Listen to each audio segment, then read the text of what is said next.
तो स्वागत है आपका चैनल मेंटोर कार्तिक में। जैसा कि हमारा आज का टॉपिक है, गुप्त काल में हम न्याय व्यवस्था पर चर्चा करेंगे और ये बहुत ही इम्पोर्टेंट क्वेश्चन है। जैसे कि ये क्वेश्चन से ऑब्जेक्टिव क्वेश्चन भी निकलेंगे और आपको मेंस का क्वेश्चन में लिखने में भी सहायता पहुंचा सकता है। ठीक है, तो जैसे कि सेमेस्टर 2 का ये क्वेश्चन आने का संभावना है। जैसे कि क्वेश्चन पूछ सकता है कि गुप्त काल में न्याय व्यवस्था पर टिप्पणी करें, या फिर क्वेश्चन ऐसे पूछ सकता है कि न्याय व्यवस्था कैसा था गुप्त काल का, प्रकाश डाले, उल्लेख करे। ठीक है, न्याय व्यवस्था पर। तो चलिए हम इसे समझते हैं। देखिए, न्याय व्यवस्था मतलब समझ रहे हैं आप। ठीक है, पहला पहला पॉइंट क्या बात देखिए, गुप्त काल में न्यायालय, ठीक है, 4 वर्गों में विभाजित था। हमारे यहाँ अभी न्यायालय कितने भागों में विभाजित है ये भी जान लीजिए। सबसे ऊपर में हमारा अभी सुप्रीम कोर्ट है, नीचे में हाई कोर्ट है, और नीचे में उससे नीचे क्या है, जिला कोर्ट है। तो कितना है, 1 2 3 3 लेयर में बटा हुआ हम लोग का सुप्रीम कोर्ट, हाई कोर्ट और जिला कोर्ट। ठीक है, उसी प्रकार सेम टू सेम उसी प्रकार तभी 4 वर्गों में विभाजित था। कितने वर्गों में, 4 वर्गों में। सबसे ऊंचा में कौन था, तो राजा का न्यायालय था। ठीक है, राजा यानी कि सुप्रीम कोर्ट तभी कौन था, तो राजा था। दूसरा में कौन था, पुंग यानी कि हाई कोर्ट। तीसरा कौन था, श्रेणी यानी कि जिला कोर्ट। और चौथा में कौन था, कुल यानी कुल होगा, ग्राम का जो न्यायालय होता होगा शायद वही कुल होता था। ठीक है, 4 वर्गों में विभाजित था। अब क्वेश्चन पूछ सकता है कि गुप्त काल में जो न्याय व्यवस्था था उसका सूरज कौन होता था, तो उसका सूरज राजा होता था। ठीक है, उसका नीचे कौन था, उसका नीचे पुंग था। ठीक है, उसका नीचे कौन था, उसका नीचे श्रेणी था। उसका नीचे कौन था, कुल था। ठीक है, अब ऐसे भी समझ सकते हैं, यानी कि आपको इसको क्रम के अनुसार याद कर लीजिए। ठीक है, राजा, ठीक है, राजा के बाद पूग, ठीक है, पूग के बाद श्रेणी, ठीक है, श्रेणी के बाद कुल। ठीक है, इस तरह आप याद कर सकते हैं इसको अच्छा तरह से। आगे चलिए, जैसे कि हम अभी हम जैसे कि जस्ट अभी हम बोले कि राजा स्वच्छ न्यायाधीश होता था। ठीक है, राजा स्वच्छ न्यायाधीश होता था। न्यायाधीश को दंडनायक, महादंडनायक, सर्वदंडनायक भी कहा जाता था। अब क्वेश्चन पूछ सकता है ऐसे भी कि गुप्त काल में न्यायाधीश को क्या क्या नाम से जाना जाता था, तो दंडनायक, तो महादंडनायक, सर्वदंडनायक। ठीक है, आगे चलिए। गुप्त काल में न्याय का सर्वोच्च अधिकारी राजा के पास होता था। जैसे कि अभी हम बोले, ये सर्वोच्च अधिकारी राजा के पास होता था। पहली बार स्पष्ट तौर पर दीवानी एवं फौजदारी मामलों में परिभाषित किया गया है, और इसका प्रमुख कारण था भूमिदान की प्रक्रिया में तेजी आना। आपको ये नहीं समझ में आया, अब हम समझाते हैं। जैसे कि हमने अभी जस्ट बताया कि सूरज कौन था, तो राजा था। ठीक है, राजा था। पहली बार स्पष्ट तौर पर दीवानी मतलब समझ रहे हैं, दीवानी फौजदारी मामला मतलब नहीं समझे, दीवानी फौजदारी मामला, इसका कहने का तात्पर्य है। ठीक है, तो देखिए जैसे कि हमने बताया है भी कि दीवानी और फौजदारी मामलों में मतलब कि परिभाषित किया गया है। ठीक है, दीवानी और फौजदारी मामला क्या होता था, अब तो अच्छा से समझ लीजिए। ठीक है, तो क्वेश्चन पूछ सकता है कि गुप्त काल में दीवानी से क्या तात्पर्य है।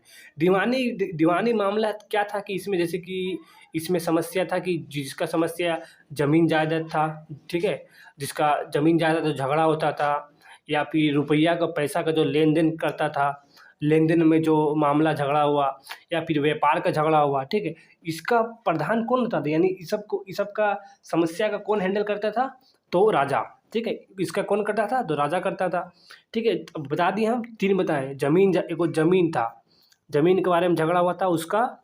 ठीक है, रुपया का लेन देन वाला उसका हुआ।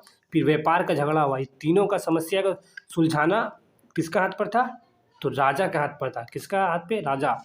ठीक है, दीवानी हो गया। अब फौजदारी में आते हैं। ठीक है, थोड़ा कलर के चेंज कर लेते हैं। फौजदारी मामला क्या था, इतो समझ लीजिए। फौजदारी मामला से अर्थ है कि जो शारीरिक क्षति पहुंचाना, किसी व्यक्ति या किसी महिलाओं का शारीरिक क्षति पहुंचाया, उसके बाद उसको सज़ा कौन देगा। ठीक है, तो उसको सज़ा कौन देगा, तो डायरेक्ट सुप्रीम कोर्ट यानी कि राजा देगा। राजा के हाथ पे था ये कहीं ना कहीं। ठीक है, इसका प्रमुख कारण क्या था, तो भूमिदान की प्रक्रिया में तेजी आना। समझ गए ना।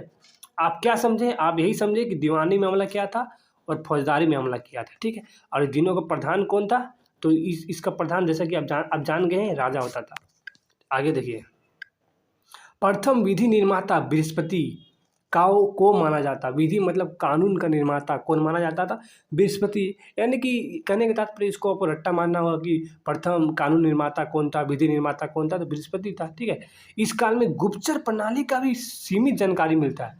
सोच लीजिए, गुप्तचर प्रणाली, कहीं ना कहीं गुप्तचर प्रणाली मतलब समझ रहे हैं कि गुप्तचर प्रणाली मतलब ऐसा होता था कि जैसे कि राजा का जो राजा मतलब कि कोई अधिकारी को, ठीक है, बिना मतलब कि अधिकारी को मतलब कि नॉर्मल ड्रेस में कहीं भी घूम सकता था।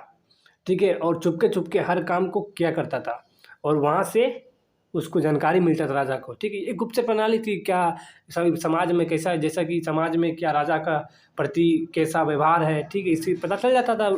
ठीक है। कोई क्या समस्या है, क्या करने वाला है लोग राजा के बारे में, क्या क्षति पहुंचाएगा, ये सब पता चल जाता था गुप्तचर प्रणाली के जरिए। ठीक है। आगे देखिए, मृच्छकटिकम में, ठीक है, नगर के न्यायालय को, ठीक है, ठीक है, याद रखिएगा, मृच्छकटिकम में नगर के न्यायालय को अधिकरण मंडप और न्यायाधीश को अधिकरणिक कहा गया। ठीक है। इसे आप याद रखना होगा। ठीक है। इसे आप याद ही रखना होगा। ठीक है। नगर के न्यायालय को, ठीक है, नगर के न्यायालय को अधिकरण मंडप, ठीक है, और न्यायाधीश को अधिकरणिक। ठीक है। ये तो याद रखना होगा। नगर के न्यायालय को क्या कहा जाता था? तो अधिकरण कहा जाता था। ठीक है। और न्यायाधीश को क्या कहा जाता था? अधिकरणिक। यानी कहीं ना कहीं यहाँ पे नीकर और सिकर दिया है, को लगा दिया है। अधिकरणिक, अधिकरण मंडप किसे कहा जाता था? तो नगर के न्यायालय को। और न्यायाधीश किसे कहा जाता? तो अधिकरणिक को। ठीक है। तो ये रहा हमारा टॉपिक, न्याय व्यवस्था कैसा था गुप्त काल का। ये जानकारी आपको मिल गया अच्छी तरह से। आप तुलना भी कर सकते हैं। यदि क्वेश्चन आया न्यायालय व्यवस्था में, तो आप मॉडर्न का यानी कि अभी प्रेजेंट का, ठीक है, प्रेजेंट का न्यायालय और गुप्त काल का न्यायालय में यदि आप दोनों को विशेषता डालते हुए ये बताएंगे कि कहीं ना कहीं गुप्त काल का न्याय व्यवस्था कहीं ना कहीं गुप्त काल से मिलता जुलता था।